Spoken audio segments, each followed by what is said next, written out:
मम्मा, बहुत दिन हो गए, आपने मुझे कोई कहानी नहीं सुनाई। आप प्लीज़ आज कोई मुझे अच्छी सी स्टोरी सुनाइए। ठीक है बेटा, आज मैं तुमको एक ऐसी स्टोरी सुनाती हूँ जो बहुत इंटरेस्टिंग है और साथ साथ बहुत अच्छी सीख भी देती है। तो शुरू करते हैं आज की कहानी।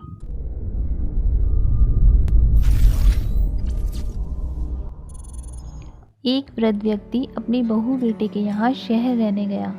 उम्र के इस पड़ाव पर वह बहुत कमज़ोर हो चुका था।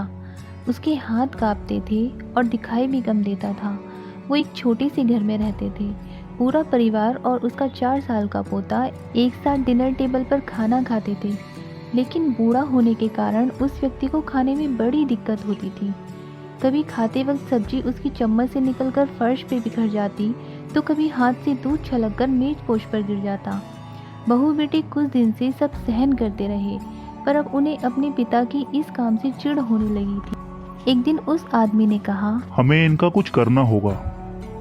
हाँ, आखिर कब तक हम इनकी वजह से अपने खाने का मजा किरकिरा करते रहेंगे, और हम इस तरह अपनी चीज़ों का नुकसान होते भी नहीं देख सकते। अगले दिन जब खाने का वक्त हुआ तो बेटे ने अपने पिता का खाना कमरे में एक कोने में लगा दिया। अब बूढ़े पिता को वहीं अकेले बैठकर अपना भोजन करना था। यहाँ तक कि उनके खाने के बर्तन की जगह एक लकड़ी का कटोरा दे दिया गया था, ताकि अब और बर्तन न टूट फूट सकें। बाकी लोग पहले की तरह ही आराम से बैठकर खाना खाते, और जब कभी कभार उस बुजुर्ग की तरफ देखते, उनकी आंखों में आंसू दिखाई देते। यह देखकर भी बहू बेटे का मन नहीं पिघलता। वो उनकी छोटी छोटी गलती पर ढेरों बातें सुना देते।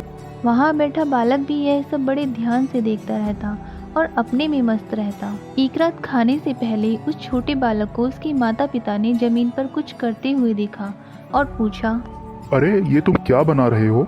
बच्चे ने मासूमियत के साथ उत्तर दिया, मैं तो आप लोगों के लिए एक लकड़ी का कटोरा बना रहा हूँ, ताकि जब मैं बड़ा हो जाऊँ तो आप लोग इसमें खा सकें।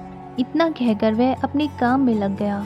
पर इस बात का उसके माता पिता पर बहुत गहरा असर हुआ। उनके मुंह से एक भी शब्द नहीं निकला और आंखों से आंसू बहने लगे। वो दोनों बिना बोले ही समझ चुके थे कि अब उन्हें क्या करना है। उस रात वो अपने बूढ़े पिता को वापस डिनर टेबल पर ले आए और फिर कभी उनके साथ बुरा व्यवहार नहीं किया। दोस्तों, हम अक्सर अपने बच्चों को नैतिक शिक्षा या मॉरल वैल्यूज़ देने की बात करते हैं, पर हम ये भूल जाते हैं कि असल शिक्षा शब्दों में नहीं, हमारे कर्म में छुपी होती है। अगर हम बच्चों को बस ये उपदेश देते रहे कि बड़ों का आदर करो, सबका सम्मान करो और खुद इसके उलट व्यवहार करें, तो बच्चा भी ऐसा ही करना सीखता है। इसलिए कभी भी अपने पेरेंट्स के साथ ऐसा व्यवहार ना करें कि कल को आपकी संतान भी आपके लिए लकड़ी का कटोरा तैयार करने लगे। थैंक यू दोस्तों। दोस्तों वीडियो पसंद आई हो तो लाइक और शेयर करें और चैनल सब्सक्राइब करना ना भूलें।